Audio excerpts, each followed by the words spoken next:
आदर और सम्मान के योग्य माननीय अशोक गहलोत जी, माननीय भूपेश बघेल जी, हमारे संगठन महासचिव आदरणीय केसी वेणुगोपाल जी, हिंदुस्तान में राज्यसभा में विपक्ष के नेता आदरणीय खड़गे साहब, मंच पर विराजमान पूर्व मुख्यमंत्री गण, पार्टी के महासचिवगण, कांग्रेस कार्य समिति के सम्मानित सदस्यगण, मेरे सामने बैठे पार्टी के सम्मानित लोकसभा और राज्यसभा में सांसदगण, पार्टी के सम्मानित प्रदेश अध्यक्षगण, पार्टी के सम्मानित विधायकगण, अग्रिम संगठनों के सम्मानित प्रमुख, दिल्ली, राजस्थान और लगभग देश के हर कोने से आए सम्मानित नेतागण, हमारे कार्यकर्ता साथी, सबसे पहले तो भारतीय राष्ट्रीय कांग्रेस के इस मंदिर में, हमारे राष्ट्रीय कार्यालय में, मैं भारतीय राष्ट्रीय कांग्रेस की ओर से आप सबका अभिनंदन करता हूं, स्वागत करता हूं। साधुवाद भी आप सबको है। पिछले एक हफ्ते के संघर्ष ने, जो संघर्ष केवल दिल्ली में नहीं हुआ, जो संघर्ष हर प्रांतीय हेडक्वार्टर पर हुआ, जो संघर्ष देश के अलग अलग जिलों में हुआ, कांग्रेस के करोड़ों कार्यकर्ताओं ने, कांग्रेस के नेता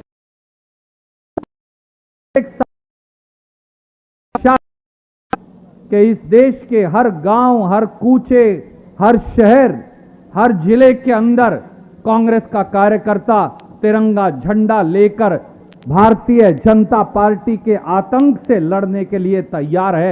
आपके जज्बे को नमस्कार, आपके जज्बे को नमन। साथियों, दोस्तों,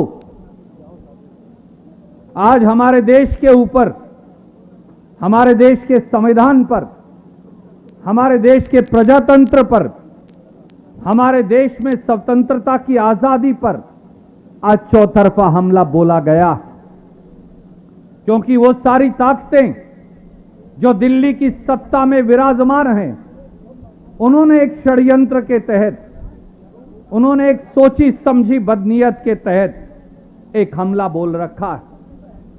श्री राहुल गांधी नाम है निडरता का।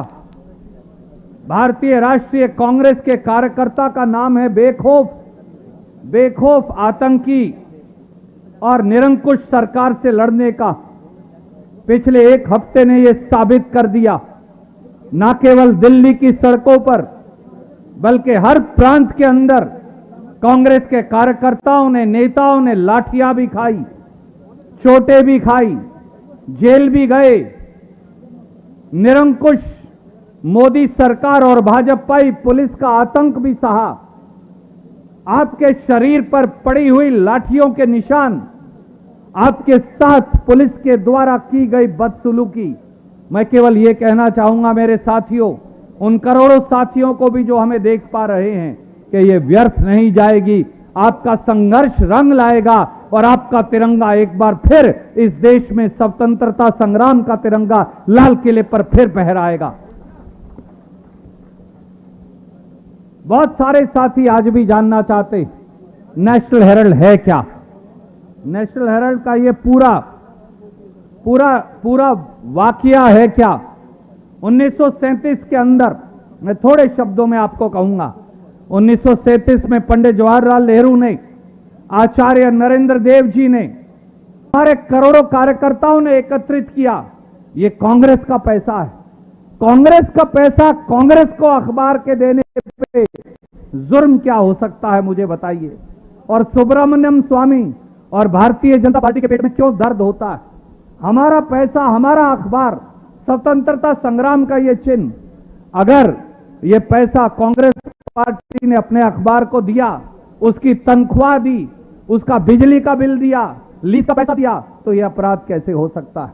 आज उस अपराध में हमारे नेता को आज उस अपराध में नेता को, हमारे नेता को बोलते हैं कि ये मनी लॉन्ड्रिंग है। अरे ये गरीब कांग्रेस के कार्यकर्ता का पैसा है जो उसने कांग्रेस के खाते में जमा करवाया है और कांग्रेस ने सबकी सहमति से अपने अखबार को तनख्वाह का, कर्मचारियों का यह पैसा दिया है। इसलिए मेरे साथियों, जो लोग ये कहते हैं कि ये जुर्म है, वो झूठ बोलते हैं। आज तक हिंदुस्तान के किसी पुलिस थाने में कोई एफआईआर दर्ज नहीं है।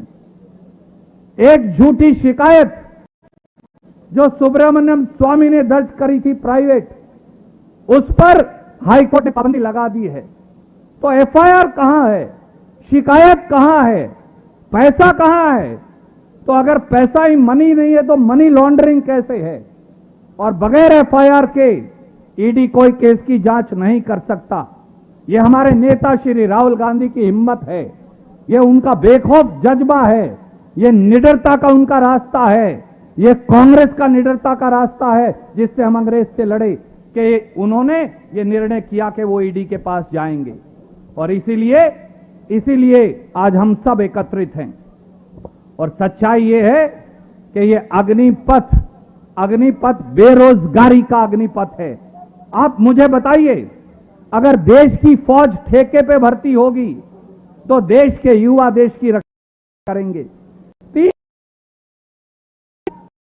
हमारे पंजाब, राजस्थान, उत्तर प्रदेश, कर्नाटक, महाराष्ट्र, पूरे देश से आए नौजवानों को आप सियाचिन में खड़ा कर देंगे, पाकिस्तान की फौज के सामने खड़ा कर देंगे, चीन की फौज के सामने खड़ा कर देंगे। अगर हमारे बच्चों का नुकसान हो गया तो कौन जिम्मेवार होगा? क्या नरेंद्र मोदी जी और राजनाथ सिंह जी और अमित शाह जी जिम्मेवारी लेंगे? और 4 साल के बाद ये बच्चे करेंगे क्या? ये कुछ नहीं कर सकते, क्योंकि ना उनके पास शिक्षा होगी, ना योग्यता होगी।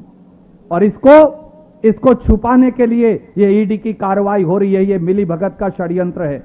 इसलिए मेरे साथियों, में मेरी वाणी को विराम देते हुए केवल यही कहूंगा कि अब समय आ गया है इस देश के युवाओं के साथ खड़े होने का, और इस देश के युवाओं का नेतृत्व राहुल गांधी जी कर रहे हैं, कांग्रेस के साथी कर रहे हैं। एक एक गांव में जाकर, एक एक शहर में जाकर हमको नए सिरे से अलग जगानी होगी, ताकि भाजपाई षड्यंत्र बेनकाब हो जाए। जय हिंद, धन्यवाद।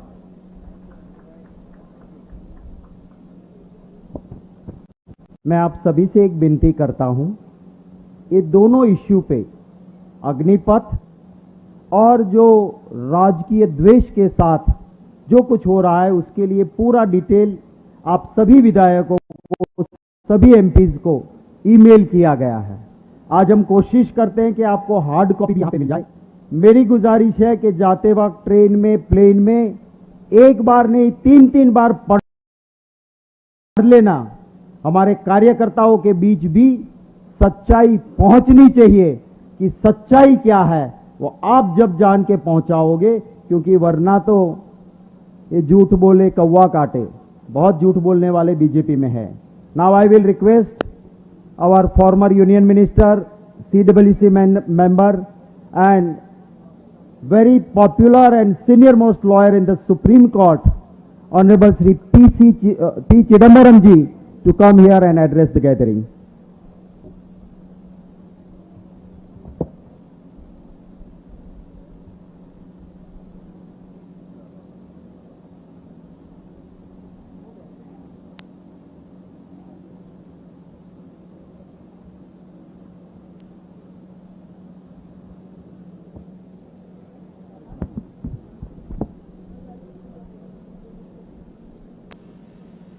Good afternoon to all of you. Shri Mallikarjun Kharge, Leader of the Opposition, Shri K.C. Venugopal, General Secretary, Chief Ministers Ashok Gehlot ji and Bhupesh Baghel ji, other colleagues in the Congress Working Committee, MPs, MLAs, PCC Presidents, and other dear friends from all over India. I've been asked to speak to you very briefly, and I mean very briefly, on the facts of these two issues. Hard copies have been distributed to you, both in English and Hindi, I believe, and I think everyone should be fully familiar with the facts. Without the facts, there can be no argument, and therefore everybody should be fully familiar with the facts. Now, firstly, let me deal with the National Herald issue. The National Herald issue is a very simple issue. Randeep told you about the origins of the paper. Over the years, National Herald, owned by a company called Associated Journals Limited, AJL, ran into losses. When the company goes into losses, it will not have the money to pay wages, pay for the paper, pay for the printing, and therefore it borrowed money. AJL borrowed money from the Congress Party. Congress Party gave the loan because it was a paper started by Jawaharlal Nehru. There's nothing wrong in giving a loan or taking a loan. So far, the Modi government has not held that giving a loan is illegal and taking a loan is illegal. These loans accumulated to about 90 crore rupees. The loan was practically irrecoverable. So the Congress Party was advised that it should clean up its balance sheet. So what the Congress Party did was sold the loan to a new company called Young India. Now, Young India is not a commercial organization. Young India does no business. Young India is what we call a Section 25 company. Under the new Companies Act, it is called a Section 8 company. Section 25 company is like virtually a trust. You cannot take a salary. You cannot give a dividend. You cannot take 1 rupee out of a Section 25 company. In any event, Young India had no money to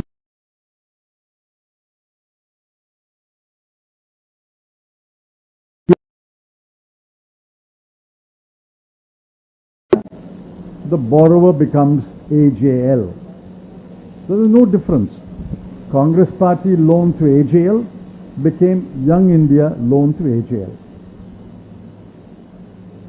Now, Young India knew that the loan was irrecoverable. So how do you write off the loan? Now, it's the practice adopted by every bank, including public sector banks. When a loan is irrecoverable, you convert the loan into equity. Everybody knows this. Every banker knows this. Every bank chairman will tell you. X bank gives a loan of 100 crore to Y company. The loan is irrecoverable.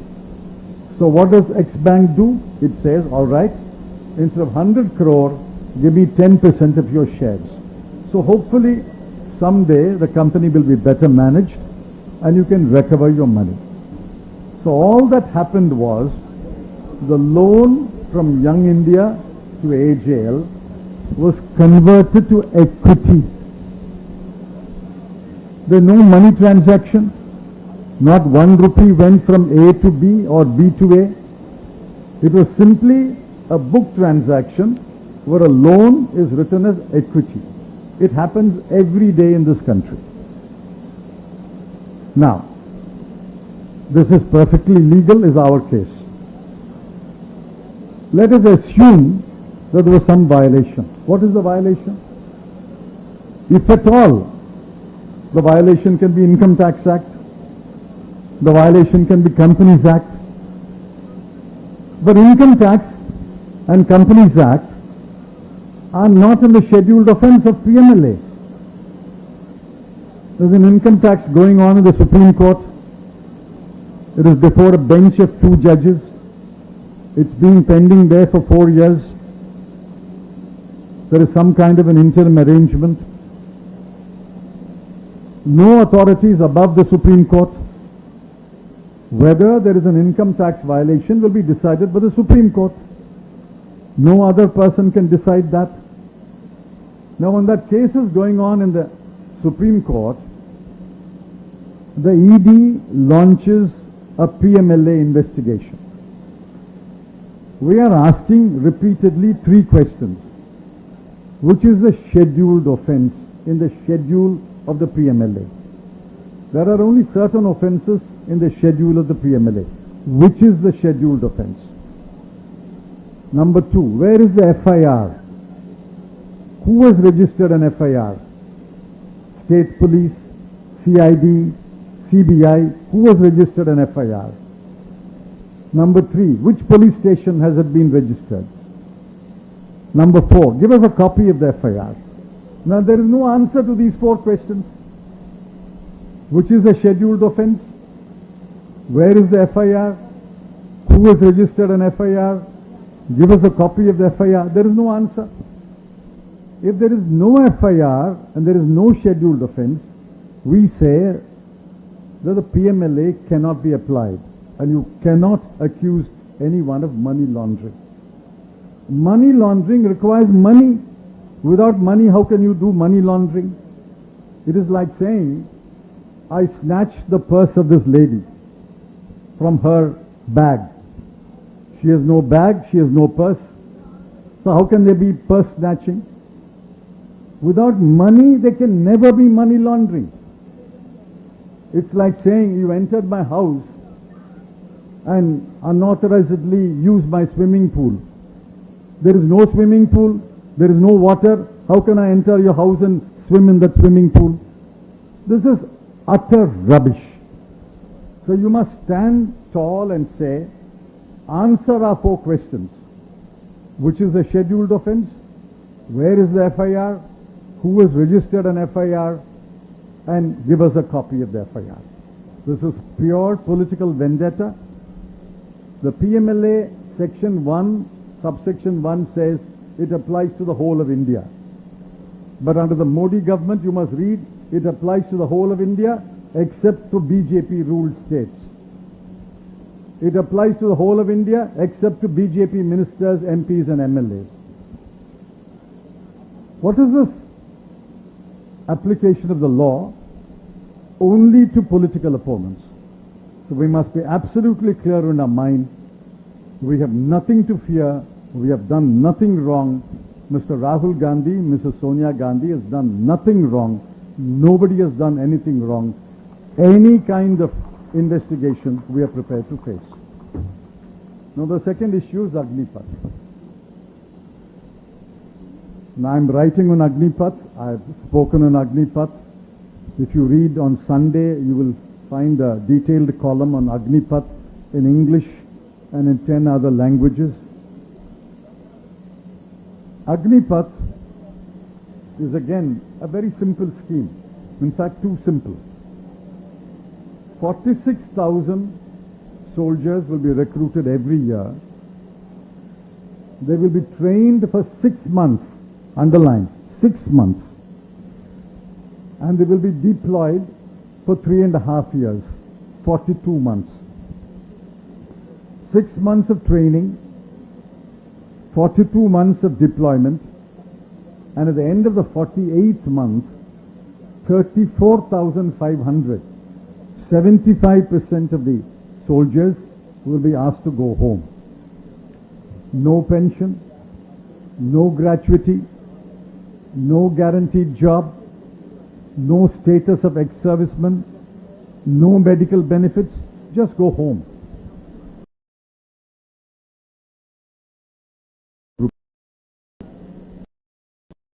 It works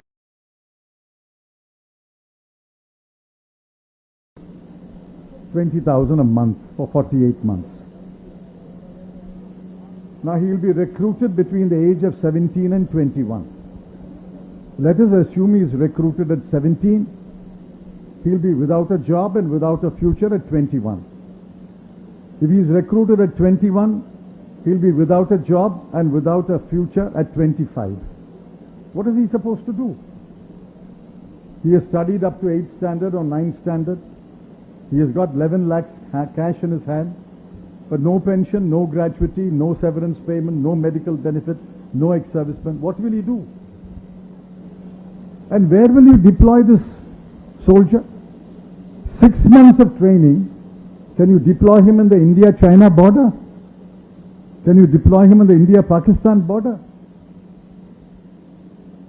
Lieutenant General Arun Prakash has said, if you want to operate the BrahMos weapon system, the Pinaki weapon system, the Vajra weapon system, you require at least 4 to 5 years of training.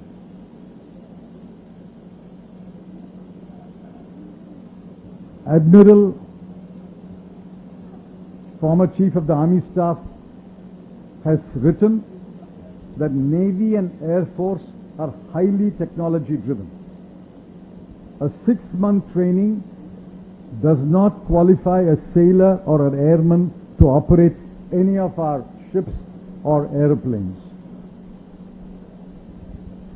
Now these people have to work together.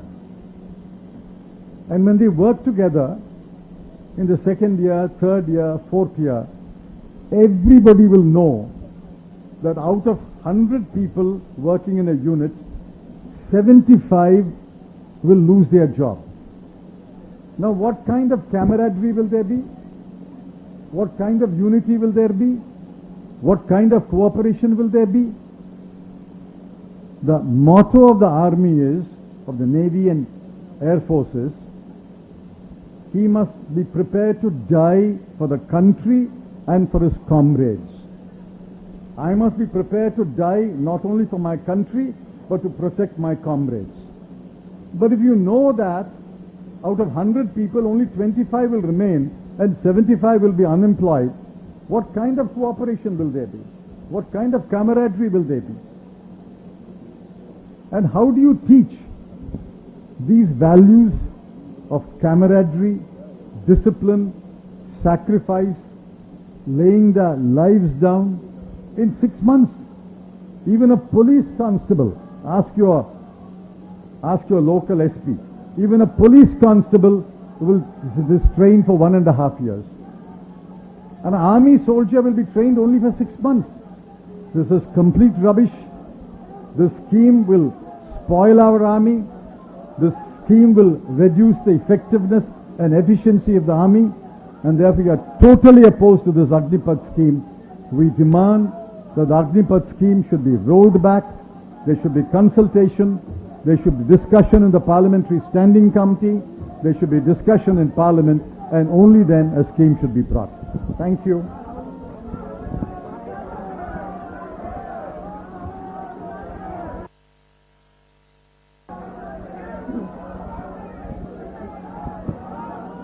हम एक साथ बोलेंगे, राहुल गांधी जी, राहुल गांधी।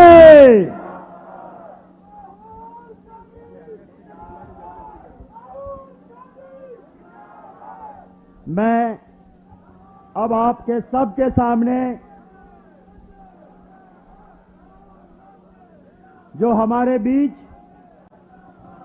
पूरा वक्त देके लड़ाए 2 chief minister हमारे लड़ रहे थे, उन्हीं में से एक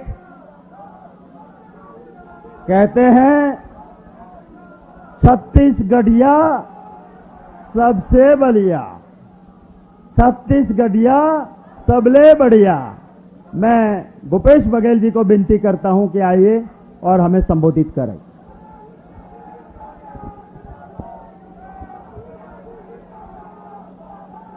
मंच में उपस्थित हम सबके नेता आदरणीय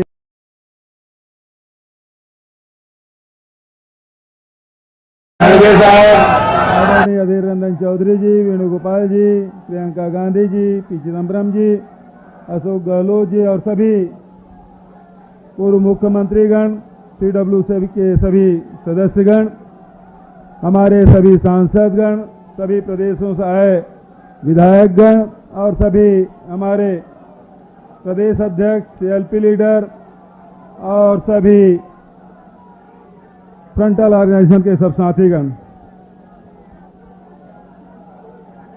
बहुत जोश है, उत्साह है। आप सबसे निवेदन करता हूं, एक बार जोरदार मेरे साथ नारा लगाएंगे। कांग्रेस पार्टी, सोनिया गांधी, राहुल गांधी, प्रियंका गांधी, पहले लड़े थे गोरों से, पहले लड़े थे गोरों से।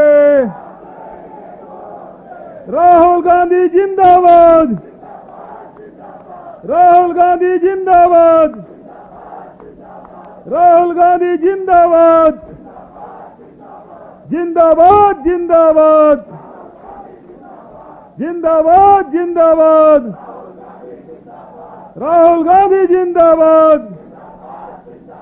धन्यवाद। अभी और नारा लगाना है।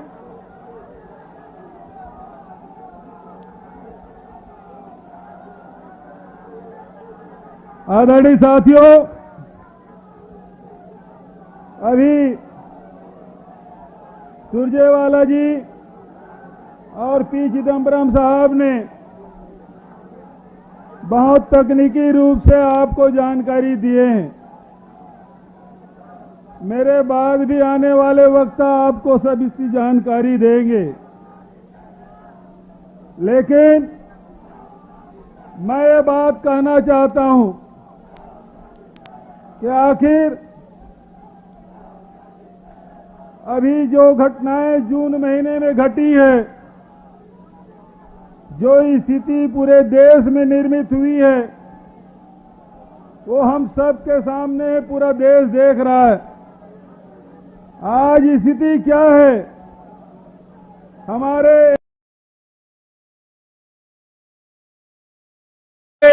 CWC के मेंबर, पार्टी के पदाधिकारी, कार्यकर्ता, हम अपने अखिल भारतीय कांग्रेस कमेटी के दफ्तर नहीं आ सकते।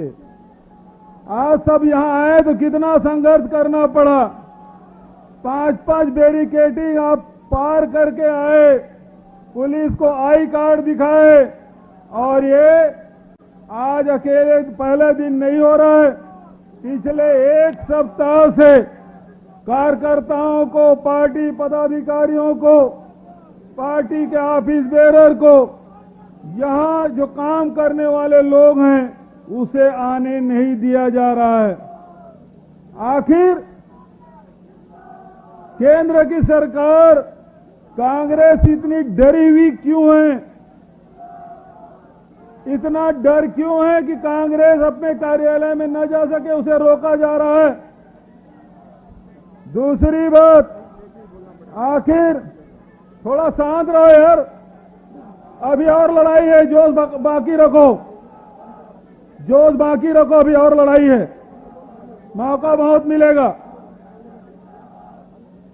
अभी बहुत मौका मिलेगा लड़ने का, अभी कुछ जोश बचा के रखो।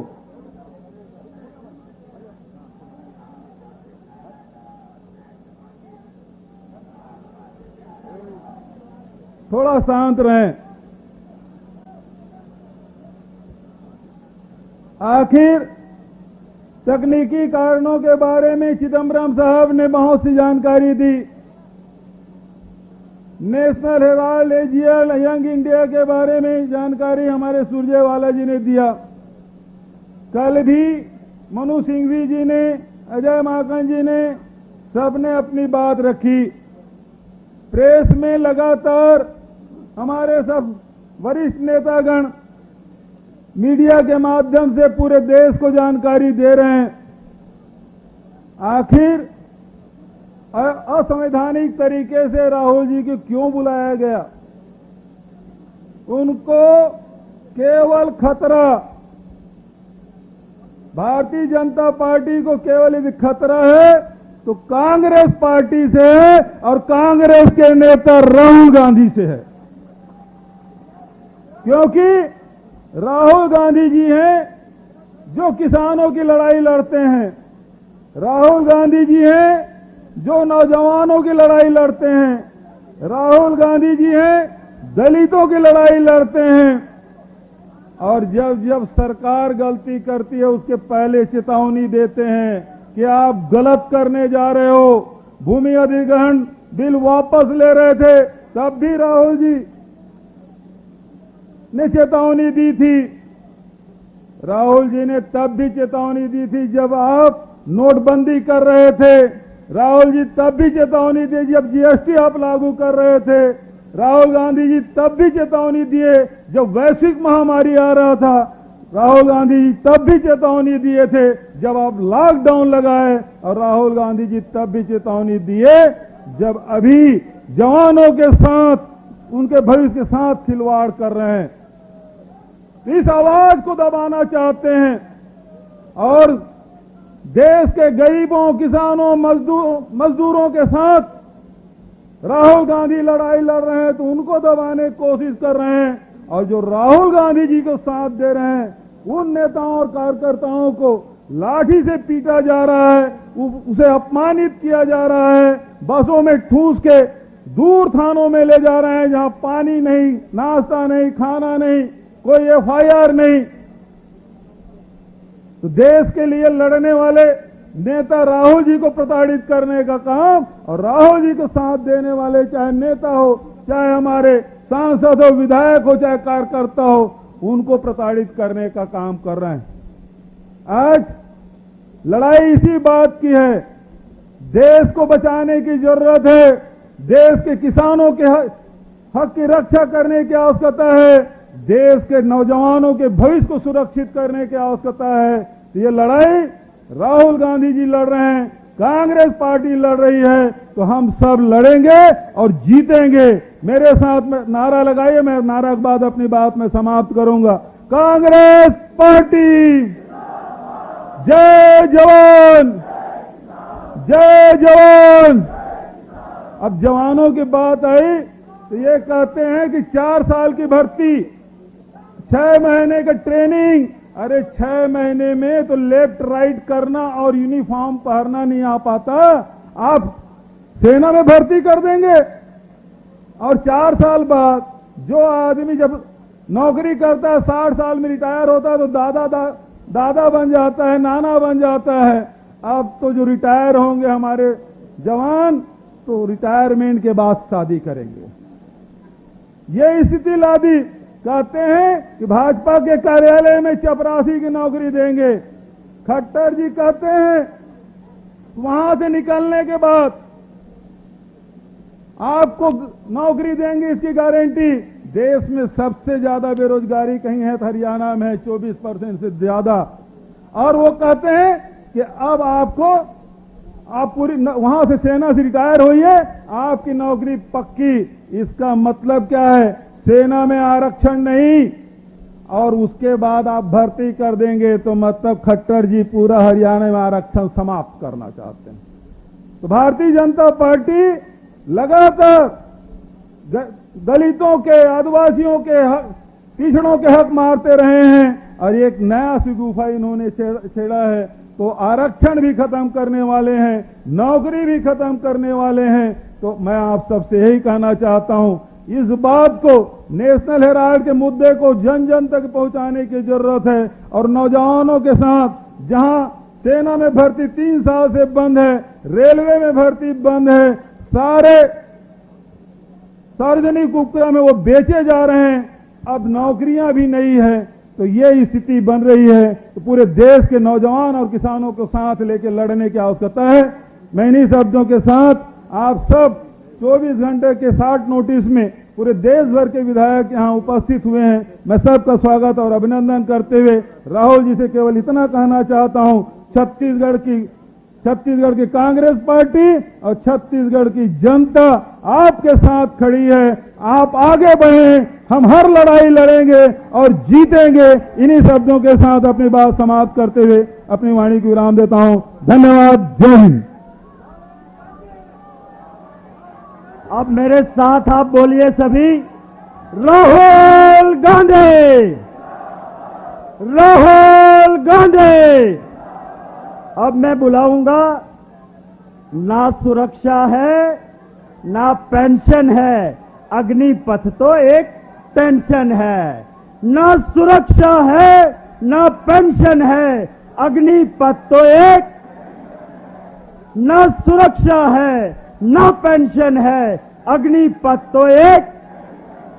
मेरी आप सबसे गुजारिश है कि जब भी स्पीकर यहां से बोल रहे हैं, अरे भैया सुनो, बहन सुनिए, आप सुनिए, बैठिए। देखो, हमें स्पीकर की बात भी सुनना है। भैया वो येलो टी शर्ट, रुक जाओ। हमें जो स्पीकर कहते हैं, दिल और दिमाग, भैया आप नहीं सुन रहे, आपका दिल और दिमाग रख के जो भी वक्ता बोल रहे हैं उनकी बात दिल और दिमाग में रख के लोगों के बीच आपको जाना है।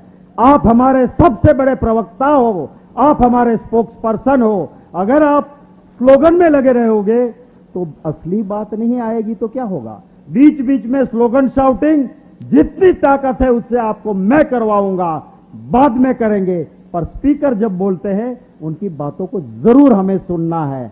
मैं जो विधायक और एमपीज आए हैं उनसे विनती करता हूं कि जिन्होंने प्रेसिडेंट इलेक्शन के लिए साइन नहीं किया है फॉर्म में, हमारा प्रेस रूम है, वहां सांसद अमी याजनिक जी और सांसद नासिर हुसैन जी इस प्रोग्राम के बाद बैठेंगे, अपनी सिग्नेचर करके जाना है। अब हमारे राज्यसभा में कांग्रेस पार्टी के नेता, राज्यसभा के लीडर ऑफ ऑपोजिशन, हमारे वरिष्ठ नेता श्री खड़गे जी से मैं विनती करता हूं कि आइए खड़गे जी और अपनी बात रखिए। बीच में स्लोगन नहीं, एक बार करवा दे, राहुल गांधी जिंदाबाद, राहुल गांधी। अब नो स्लोगन शाउटिंग, हाँ सुनेंगे इनको।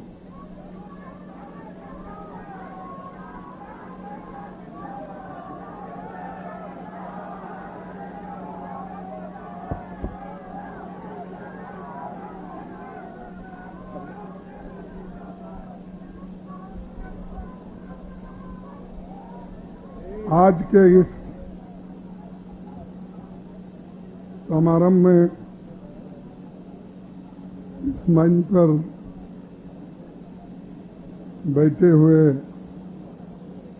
हमारे नेता राहुल गांधी जी और प्रियंका गांधी जी, ऑर्गेनाइजेशन के सेक्रेटरी श्री वेणुगोपाल जी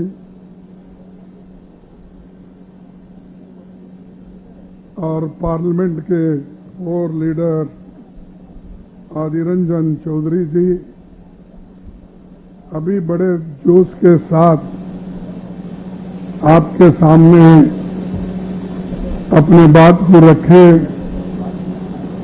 छत्तीसगढ़ के सीएम जो लगातार यहां अपना कैंप डाले हैं और बहुत कोशिश ये कर रहे हैं कि सबको इकट्ठा करके लड़ने का, बघेल साहब और इस मंच पे बैठे हुए सभी वर्किंग कमेटी के सदस्य, जनरल सेक्रेटरी और यहां पर पधारे हुए मेरे पार्लियामेंट के मेंबर्स, एमएलए और सारे प्रमुख नेतागण जो हर स्टेट से यहां पर आए हैं, उन सभी को मैं नमस्कार करता हूं, क्योंकि आप पौंडीचेरी से लेकर जम्मू कश्मीर तक और बंगाल से लेकर गुजरात तक के सभी नेतागण आज इस मंच यहां पर हाजिर है। आपको सभी चीजें हमारे जनरल सेक्रेटरी साहब रणदीप सिंह सुरजेवाला जी ने बताया, फिर किसी चिदंबर जी ने सविस्तार में अंग्रेजी में बताया, तो मैं ज्यादा वक्त आपका न लेते हुए, क्योंकि हम सब प्रतीक्षा कर रहे हैं राहुल गांधी जी क्या बोलेंगे, और उनके भाषण के लिए ही आप लोग बड़े आतुरता के साथ बैठे हैं। इसीलिए आपके बीच और उनके बीच मैं ज्यादा वक्त खड़ा नहीं होना चाहता हूं। लेकिन एक बात जरूर कहूंगा कि मोदी जी आज जो सबको डराने की कोशिश कर रहे हैं, और खासकर हमारे नेता राहुल गांधी जी, सोनिया गांधी जी, इनको डराने के लिए उन्होंने ईडी का इस्तेमाल कर रहे हैं, और ये दिखाने के लिए कि कांग्रेस पार्टी कमजोर होगी। राहुल गांधी कभी कमजोर होने वाले नहीं हैं, वो लड़ने वाले हैं, और वो हमको पहले ही कहे थे, उनको याद है नहीं मुझे मालूम, एक बार जब किसानों का आंदोलन चल रहा था, उस वक्त उन्होंने एक बात कही थी, डरो मत। ऐसे चीजें तो आएंगे और हमको लड़ना है, अगर आप डर गए तो फिर फंस हो जाओगे। तो डरना नहीं, हमको लड़ना है। हम उसूलों के लिए लड़ रहे हैं। आज श्री राहुल गांधी जी एक व्यक्ति है, उनके लिए नहीं लड़ रहे हम। उन्होंने जो उसूल अपनाया है और जो न्यूज़पेपर, नेशनल हेराल्ड, नवजीवन, कौमी आवाज, इसको जिंदा रखने के लिए और पंडित जवाहरलाल नेहरू जी के विचार को और कांग्रेस के विचारधारा को गांधी के मार्ग पे चलने के लिए जो अस्त्र हमारे पास है, उस अस्त्र की हिफाजत के लिए वो लड़ रहे हैं। इसीलिए अपना फर्ज होता है अपने संस्था को बचाने का, और इस संस्था को बचाने के लिए हमारा कार्यकर्ता दिल्ली से गली तक लड़ रहा है। तो इसलिए दोस्तों, मैं मोदी जी को एक कहना चाहता हूं, खूब करो मोदी जी हमें मिट्टी में दबाने की, खूब कोशिश करो मोदी जी हमको मिट्टी में दबाने की, लेकिन हम बार बार उगते रहेंगे, क्योंकि हम बीज हैं। अगर आप बीज को बार बार मिट्टी में दबाते गए, वो उगता ही रहेगा, वो खत्म होने वाला नहीं है। तो वैसा हम राहुल गांधी जी को डराने से, सोनिया गांधी जी को बुलाने से कांग्रेस पार्टी का और हमारे नेता लोग कभी डरने वाले नहीं। और आपके पीछे इतनी बड़ी फौज खड़ी हुई है, रात दिन यहां पर बैठे हैं। मैं उन सबको सैल्यूट करता हूं, जितने एमपीज हैं, जितने एमएलएज हैं, जितने वर्कर्स हैं, जितने महिला वर्कर्स हैं, जितने हमारे युवा वर्कर्स हैं, सभी ने लड़ा। कईयों पुलिस स्टेशन में गए, 50-50 किलोमीटर दूर दूर गए, उनको वहां पर रखा गया, कई जगह तो मारा गया, आप देखे हैं। फिर भी हमारे लोग लड़ने के लिए तैयार है, आपके साथ खड़े हुए हैं। हम सब इस पार्टी के साथ खड़े हुए और आपके साथ खड़े हुए, इसलिए हम डरने वाले नहीं हैं। और दूसरी बात, ईडी मुझे भी थोड़ा मालूम हो गया है, क्योंकि मैं भी 1-2 बार गया था इसी संदर्भ में। वो पूछते हैं कुछ ना कुछ, और घंटों से पूछते हैं, उसमें कुछ नहीं रहता। एक ही प्रश्न को 10 बार पूछेंगे, फिर वहीं आएंगे, फिर दूसरे लफ्जों में कहेंगे, दूसरे शब्दों में कहेंगे वो घुमाते ही रहेंगे। तो राहुल गांधी जी को 60 घंटे उन्होंने वहां पर बिठाया।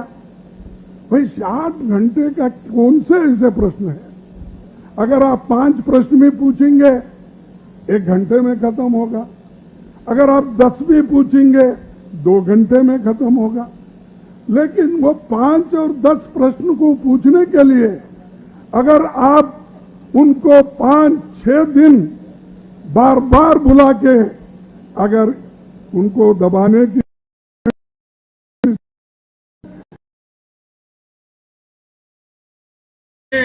आपके लिए भी, क्योंकि ये वो नेता डरने वाला नहीं है। और आप उसके लिए क्योंकि उन्होंने इन्फ्लेशन पे बात करते हैं, अनएम्प्लॉयमेंट पे बात करते हैं, गरीबों शोषितों की बात करते हैं, इसीलिए आप डरते हैं। जब डरते हैं तो आप ऐसे काम करते हैं। तो मुझे यही कहना है भाइयों, हम सब मिलके एक होकर जो लड़ रहे हैं इसको आगे बढ़ाना है। और जो अग्निपथ का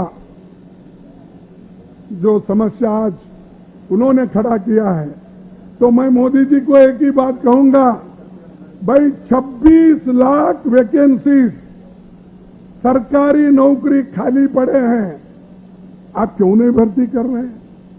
क्योंकि उसमें रिजर्वेशन मिलेगा, बैकवर्ड को मिलेगा, शेड्यूल्ड कास्ट को मिलेगा, अपर कास्ट को 10% मिलेगा, इसीलिए आप नहीं करना चाहते हैं।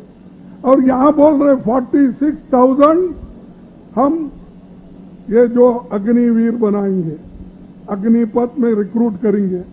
तो इसीलिए भाइयों, ये जो उनकी कोशिश हो रही है, इसलिए हम बाहर भी लड़ेंगे, अंदर भी लड़ेंगे, और पार्लियामेंट के अंदर भी हम ये बात उठाएंगे, वहां भी जोर शोर से लड़ेंगे। इतना कहते हुए मैं ज्यादा वक्त आपका नहीं लेता, क्योंकि अभी बहुत से वक्ता बोलने वाले हैं।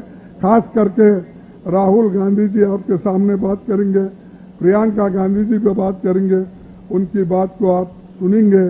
ऐसा मैं कहते हुए मेरे 4 शब्द को समाप्त करता हूं। जय हिंद, जय कांग्रेस। मैं दो ही स्लोगन बोलूंगा, आप सभी लोग बोलना चाहिए। जय हिंद। अरे जोर से बोलो, आपकी सुआज, आपका आवाज सुन के मोदी तो भागे बाहर। जय हिंद, जय हिंद। धन्यवाद।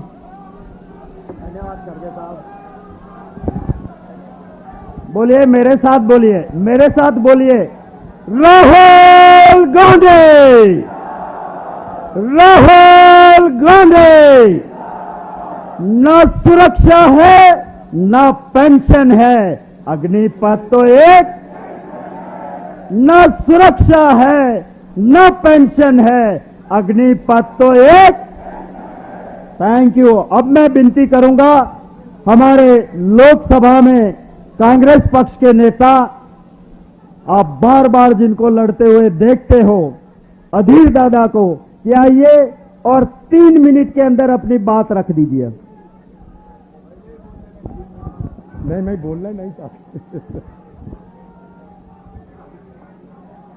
मंच पे विराजमान हमारे सारे नेतागण और जिनके लिए आप सब बेचैन हो रहे हैं, हमारे राहुल जी, बेसब्री से आप सब जिनकी भाषण सुनने के लिए इंतजार कर रहे हैं, मैं उनको ये मंच छोड़ने के लिए मैं भी अधीर हो चुके हैं। फिर भी मैं 2 शब्द कहना चाहते हैं। राहुल गांधी जी को और गांधी परिवार को एक भ्रष्टाचारी परिवार साबित करने के लिए हर संभव तरीका आज की सत्तारूढ़ पार्टी अपना रहे हैं। सिर्फ एक सवाल मुझे सताते हैं हर वक्त, कि जिस परिवार के जवाहरलाल नेहरू जिन्होंने 17 साल हिंदुस्तान की प्रधानमंत्री पद संभाले, जिस परिवार के इंदिरा गांधी ने ये हिंदुस्तान की एक ताकतवर प्रधानमंत्री के रूप से देश को संभाली, इसके साथ जिस परिवार के राजीव गांधी ने ये देश के लिए शहादत किए, इसके अलावा कांग्रेस पार्टी की लाल बहादुर शास्त्री से लेकर मनमोहन सिंह जी, इतने साल हिंदुस्तान में कांग्रेस पार्टी की राज चली। वो परिवार वो सिर्फ 90 करोड़ रुपया के लिए कभी मोहताज हो सकता? आप बताइए। ये सरकार ये साबित करना चाहते हैं कि नेशनल हेराल्ड जो अखबार और उसके साथ जुड़े हुए 90 करोड़ ये घोटाला साबित करना चाहते हैं हिंदुस्तान के आम लोगों की जहन में।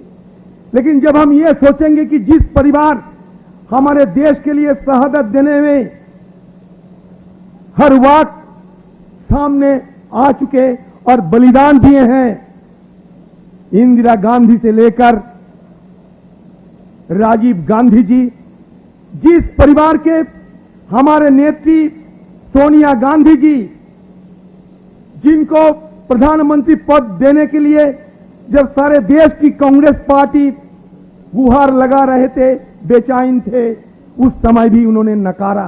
उस परिवार, उसके लिए 90 करोड़ रुपया कोई बड़ी बात है? आप बताओ। ये सिर्फ एक साजिश। ये परिवार को, छवि को धूमिल करने के लिए हिंदुस्तान में, इसलिए हम लड़ते रहेंगे। जी को लगातार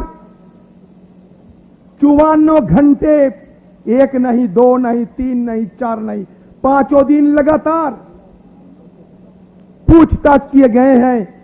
ईडी वालों ने सोचे थे, मोदी और अमित शाह जी सोचे थे कि राहुल गांधी जी को परेशान कर देंगे, थक दिए जाएंगे। लेकिन राहुल गांधी जी थकने वाला नहीं, राहुल गांधी जी डरने वाला नहीं। ये आज जग जाहिर हो चुके हैं, ये आज हिंदुस्तान में साबित हो चुके हैं।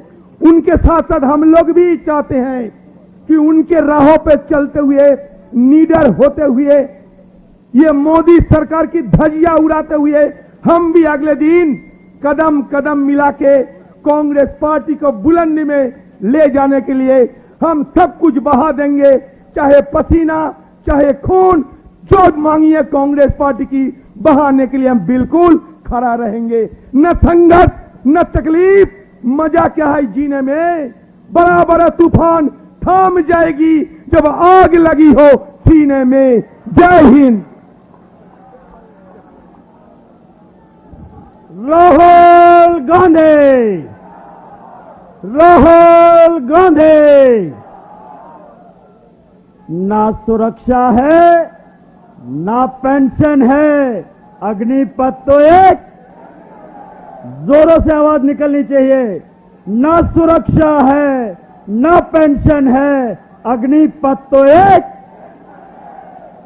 अब मैं, जिन्होंने इस लड़ाई में पता नहीं कब सोते थे, कब जागते थे, कब प्यार से कहते थे और कब डांट देते थे, ऐसे हमारे जनरल सेक्रेटरी ऑर्गेनाइजेशन केसी वेणुगोपाल जी से बात करता हूं कि आए और अपनी बात रखें। और ये सभी साथी भैया, और red T shirt with line देख लिया, येलो टी शर्ट आपको देख लिया, बैठ जाइए, सुनिए इनको।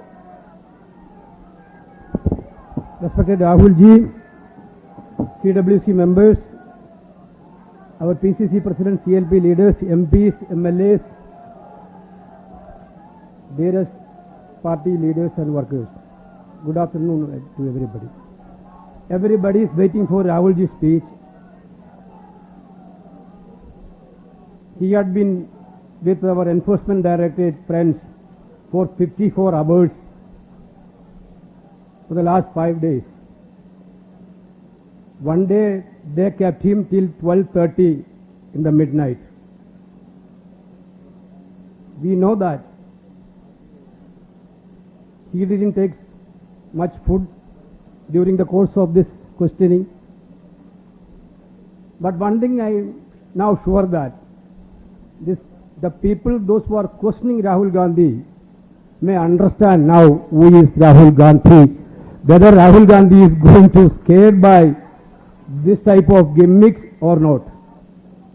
Rahul Gandhi is the grandson of great Indiraji. Rahul Gandhi is the son of Rajiv Gandhi. Rahul Gandhi is the son of Madam Sonia Gandhi. Therefore, Rahulji, we are really proud of you. Being the workers of Congress Party, we are really proud of you. Because our opponents thought that by grilling you 5 days continuously, they thought that you will be tired, you will be exhausted. Then it is very easy for them to do their anti-people policies and activities. Now, we know that Chidambaram ji and Surjewala ji here already explained what is National Herald case. Congress Party has given 90 crores to our own newspaper. BJP is giving 50 crores to each MLA too.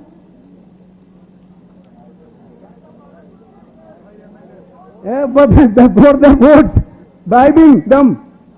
They are giving 50 crores to MLA. Today also Maharashtra, that is the discussion. They are offering 50 crores, 25 crores. They are making this Enforcement Directorate department as an election department of BJP. Only one thing in these things I have to tell. I am really proud of our workers. From the day on 13th onwards, our workers are in the field. Our young warriors fight like anything for the leader and for the truth of this country. Lot many MPs are assaulted very badly. 2-3 women MPs manhandled very badly. One of our MPs is still in treatment. Not only that, police in the history, first in the history, is entering of All India Congress Committee. Actually, we are very much behind. We are not against any officer of Delhi police. We are not, we know that they are good officers. I am not telling everybody is in good officers, but most of them are good officers. They are acting for their masters, that we know that. But how can they dare to enter into the party office, that too Indian National Congress office, the party which brought freedom for this country? They were very, very shameful. I am not taking much of the time. Only one thing. Now, Rahul ji told us, Madam Sonia ji told us, our prime motive is to concentrate on issues relating to the youth of the country. Agnipath. Madam very categorically told, concentrate on that. Congress President clearly have given direction. We have done a good demonstration in Jantar Mantar 3 days before with the CWC members and MPs. Our MPs marched to Rashtrapati Bhavan. Our leaders given a memorandum to the Rashtrapati to withdraw the scheme. Second stage, AICC has decided to hold the demonstration all over the country on 27th of this month. In each assembly constituency, from 10 a.m. to 1 p.m., a massive, I am again stressing, massive satyagraha should be conducted, asking for the withdrawal of this scheme. Wherever our MLA is there, it is their duty to organize the people and to lead the agitation there in this constituency. Wherever MLA is not there, MLCs are there, MPs are there, other senior leaders are there. Pradesh Congress Committee President should entrust people, those who are capable to do these things. Therefore, I am again repeating, our frontal organization, Youth Congress and NSUI, I think, and Mahila Congress, they will take up this issue in a greater manner in coming days. Therefore, we are not going to leave this government to implement this scheme. We will fight against this scheme because this is anti-youth. I think our leader will tell about that things. Once again, on behalf of All India Congress Committee, I am sincerely thanking all of you, especially the MLAs come within a short notice, and our warriors, those who are fighting in the street for the truth. Thank you very much. Jai Hind. मैं आ गया हूं slogan shouting करवाने। राहुल गांधी, राहुल गांधी, ना सुरक्षा है ना pension है, अग्निपथ तो ना सुरक्षा है ना पेंशन है, अग्निपथ तो। सुनिए सुनिए सुनिए भैया, उधर उधर भैया, मेरी तरह दाढ़ी वाले, रुक जाओ रुक जाओ रुक जाओ। हम लोग अब राहुल गांधी जी को सुनना चाहते हैं ना? तो हम उनको दिल से सुनेंगे। उसके बाद, बोलने के बाद स्लोगन शाउटिंग का टाइम और दिया जाएगा। पर इस वक्त पे मैं विनती करता हूं राहुल गांधी जी को, आइए और आपको संबोधित करें।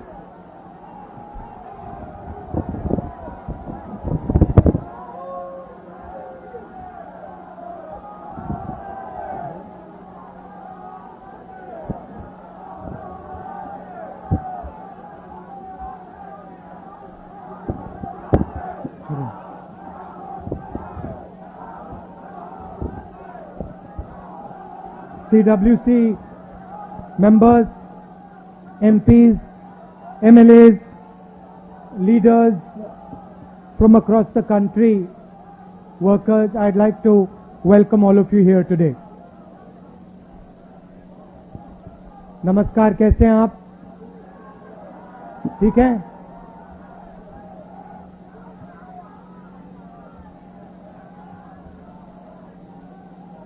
तो मुझे कुछ दिन पहले ईडी ऑफिस में बुलाया गया। अच्छा भैया शांत हो जाएं। कुछ दिन पहले मुझे ईडी ऑफिस में बुलाया गया। छोटा सा कमरा था, 12 फुट बाय 12 फुट मान लो। बीच में मेज थी, कंप्यूटर था, 3 ईडी के ऑफिसर बैठे थे, एक बाहर खड़ा था और मैं उनके साथ कमरे में बैठा।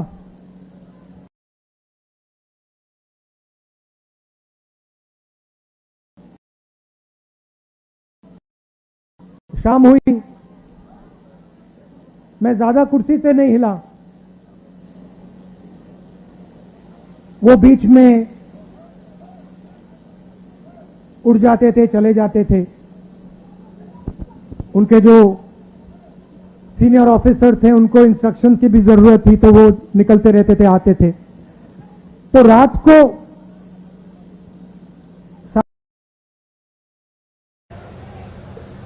राहुल जी, एक बात आप हमें बताइए। आप यहां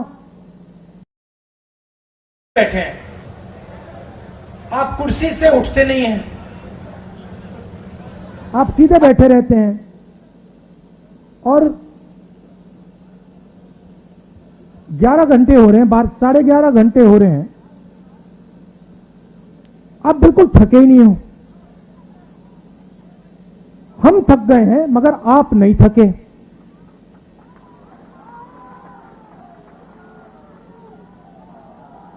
ये उन्होंने पूछा, आपका सीक्रेट क्या है? मैंने सोचा और मैंने कहा कि इनको सच्ची बात नहीं कहता हूं, दूसरी बात कह देता हूं, दूसरा कारण कह देता हूं, मगर मेन बात नहीं कहता हूं। मैंने कहा कि मैं विपासना करता हूं, उसमें बैठना पड़ता है, तो आदत लग गई है, मुझे कोई प्रॉब्लम नहीं, 6, 7, 8, 10 घंटे बैठा दो, मुझे कोई फर्क नहीं पड़ता। तो फिर उन्होंने मुझे पूछा, विपासना के बारे में पूछा, मगर तो सच मैंने बात उनको तो नहीं मैंने उनको नहीं बताई। आप जानते हो सच बात क्या है? सच बात यह है कि उस कमरे में राहुल गांधी अकेला नहीं बैठा था। उस कमरे में राहुल गांधी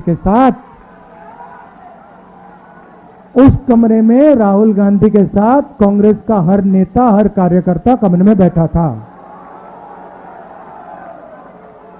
आप एक आदमी को थका सकते हो, मगर आप कांग्रेस पार्टी के करोड़ों कार्यकर्ताओं को, नेताओं को नहीं थका सकते हो।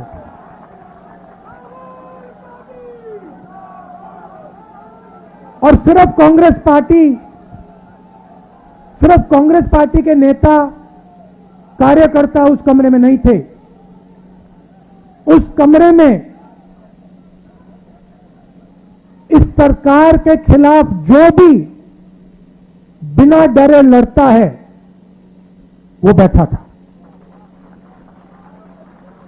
ठीक है, उन व्यक्तियों को स्पेशल इनविटेशन ईडी ने नहीं दिया, मगर उस कमरे के अंदर जो भी हिंदुस्तान के लोकतंत्र के लिए लड़ रहे हैं, वो सब के सब मेरे साथ बैठे हुए थे। तो थकूंगा कैसे? अच्छा, फिर 3, 4, 5 दिन हुए, आखिरी दिन कहते, राहुल जी आपने इतनी पेशेंटली सवाल के जवाब दिए, हर सवाल को आपने सुना, आपने जवाब दिया, फिर आपने चेक किया, तो इतनी पेशेंस आप में से आपको कहां से मिल गई? मैंने कहा भैया ये तो मैं आपको नहीं बता सकता। वो पहले आपने थकान की बात पूछी, मैंने विपासना बोल दिया, मैं पेशेंस का नहीं कह सकता आपको। आप जानते हो पेशेंस कहां से आई? कह देना था कांग्रेस पार्टी में 2004 से काम कर रहा हूं। पेशेंस नहीं आएगी तो क्या आएगी?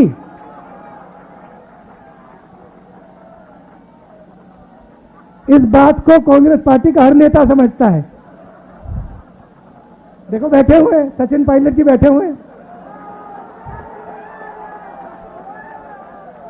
सब बैठे हुए, मैं बैठा हूं।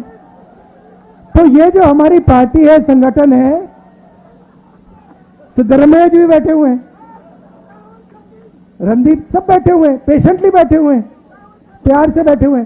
तो ये जो हमारी पार्टी है, ये हमें थकने नहीं देती है, और ये हमें रोज पेशेंस सिखाती है, और इसी से हमें स्ट्रेंथ आती है, इसी से हम लड़ते हैं। उधर पेशेंस की कोई जरूरत नहीं, उधर बस हाथ जोड़ दो, मत्था टेक दो, सच्चाई मत बोलो, काम हो जाएगा। तो सबसे पहले मैं आपका धन्यवाद करना चाहता हूं कि आपको लगा होगा कि राहुल गांधी 5 दिन 3-4 ईडी ऑफिसरों के साथ अकेला बैठा है। आप गलतफहमी में हो, आप सब मेरे साथ ईडी ऑफिस में बैठे हुए थे, और आपने अपनी शक्ति मुझे दी, इसीलिए ईडी शीडी कुछ नहीं, कुछ फर्क नहीं पड़ता। और मैं आपको बताऊं, वेणुगोपाल जी ने कहा, मैं आपको बता रहा हूं, जो ऑफिसर्स थे जिन्होंने मुझे इंटरोगेट किया, उनको भी यह बात समझ आ गई कि कांग्रेस पार्टी के नेता को डराया नहीं जा सकता है, कांग्रेस पार्टी के नेता को दबाया नहीं जा सकता है, धमकाया नहीं जा सकता है, क्योंकि कांग्रेस पार्टी सच्चाई के लिए लड़ती है। सच्चाई में पेशेंस की कोई कमी नहीं होती, सच्चाई कभी थकती नहीं है। झूठ जरूर थक जाएगा, मगर सच्चाई कभी नहीं थकती। सच्चाई में पेशेंस की कोई कमी नहीं हो सकती। तो मैं आपको दिल से धन्यवाद करना चाहता हूं। मगर मेरा जो मामला है, ये छोटा सा मामला है। मैं आपको बताऊं तो ये जरूरी भी नहीं है। आज सबसे जरूरी बात हिंदुस्तान में रोजगार की है। नरेंद्र मोदी की सरकार ने जो इस देश की रीढ़ की हड्डी है, स्मॉल एंड मीडियम इंडस्ट्री, जो इस देश को रोजगार देती है, उस रीढ़ की हड्डी को इन्होंने तोड़ दिया है। और आज मैं महीनों से कह रहा हूं, और जो हमारे युवा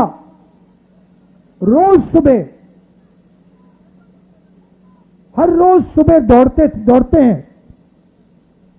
आर्मी में, नेवी में, एयरफोर्स में, फोर्सेस में भर्ती होने के लिए दौड़ते हैं, उनसे मैं कह रहा हूं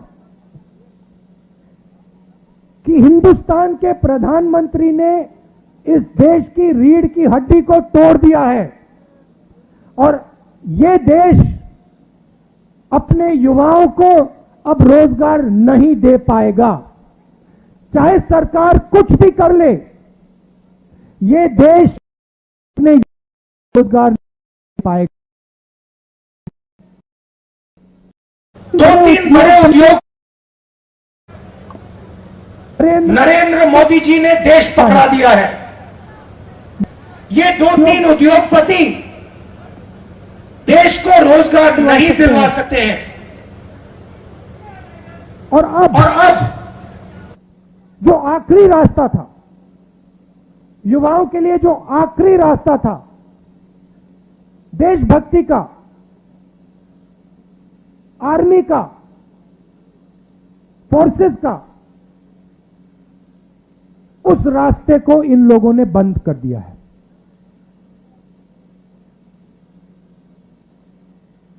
वन रैंक वन पेंशन की बात करते थे, अब नो रैंक नो पेंशन। अब आप दौड़ो, सुबह दौड़ो, आर्मी में भर्ती हो और फिर घर जाओ। और याद रखना, जब आप घर जाओगे, मैं गारंटी करके कह रहा हूं, जब आप घर जाओगे, आर्मी के बाद घर जाओगे, आपको कोई रोजगार नहीं मिलने वाला है, कोई रोजगार नहीं मिलने वाला है।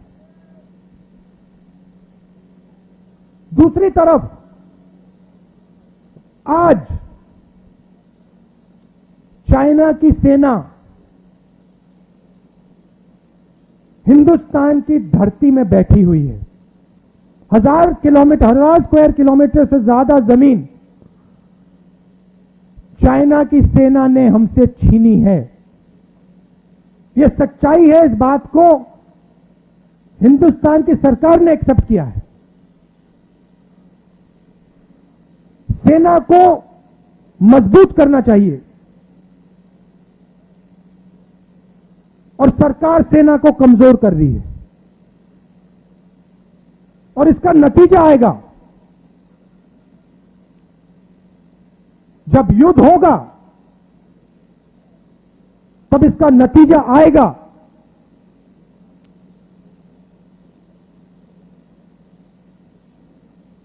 और मैं याद रखिए जो बात बोल रहा हूं, जब युद्ध आएगा, हमारी जो आर्मी है उसको कमजोर कर रहे हैं ये लोग। देश का नुकसान होगा, और ये लोग अपने आप को नेशनलिस्ट कहते हैं। तो ईडी का मामला छोटा सा मामला है, उसको छोड़िए। सबसे जरूरी मामला, सबसे जरूरी बात, ये जो हमारे युवा हैं जो हर रोज, ये देशभक्ति के एक चिन्ह है, हर प्रदेश में ये सुबह 4 बजे दौड़ते हैं, इनके भविष्य की रक्षा करना हमारा काम है, हमारा फर्ज, ये हमें करना है। और हमने कहा है, देखिए किसानों के बारे में मैंने कहा था, मोदी जी को ये बिल वापस लेने पड़ेंगे, कहा था ना मैंने, लिया ना वापस। अब कांग्रेस पार्टी कह रही है नरेंद्र मोदी जी को ये जो नया अग्निपथ का स्कीम है इसको वापस लेना पड़ेगा। और हिंदुस्तान का हर युवा हमारे साथ इस काम में खड़ा मिलेगा, क्योंकि हिंदुस्तान का युवा जानता है कि सच्ची देशभक्ति सेना को मजबूत करने की होती है, सेना को कमजोर करने की नहीं होती है। आपने मुझे इतनी शक्ति दी, मैंने बोला आपको कि पिछले 5 दिन आप सब मेरे साथ ईडी में बैठे थे, सबके सब, हर एक कार्यकर्ता, हर एक नेता, सबके साथ आप मेरे साथ बैठे हुए थे। आपने मेरी मदद की, आपने मुझे अपना प्यार दिया, इसके लिए मैं आपको दिल से धन्यवाद करना चाहता हूं। और एक साथ मिलकर ये जो नया धोखा किया है नरेंद्र मोदी जी ने सेना के साथ, देश के साथ, इसको हम रद्द करवाएंगे। आप सबका फिर से बहुत बहुत धन्यवाद। नमस्कार। अब मैं विनती करूंगा भाई अनिल चौधरी जी को कि आपका धन्यवाद करें।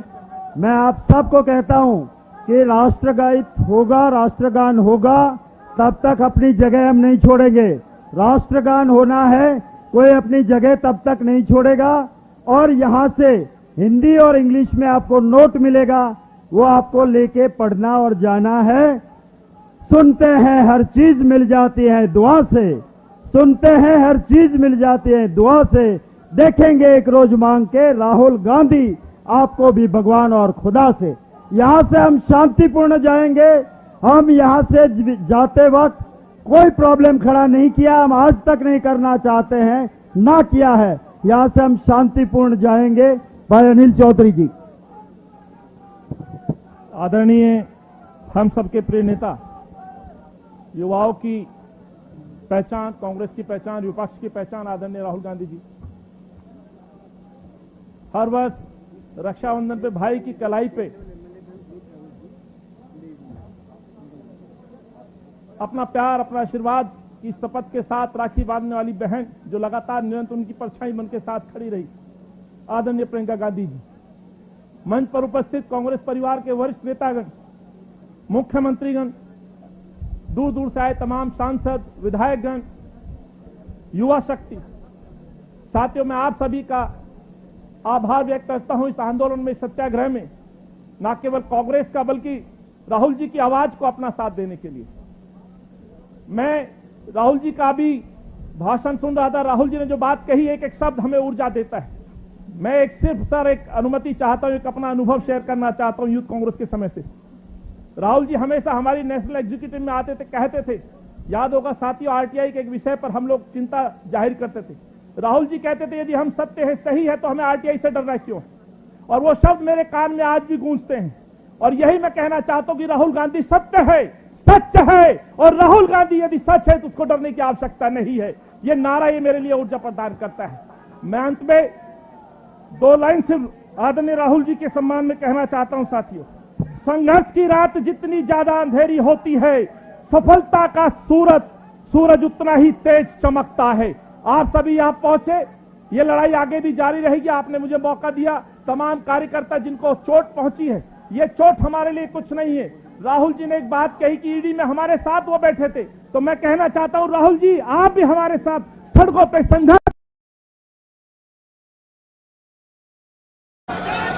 एक और नेता बाहर से आए हैं, सुन लीजिए आपके लिए है।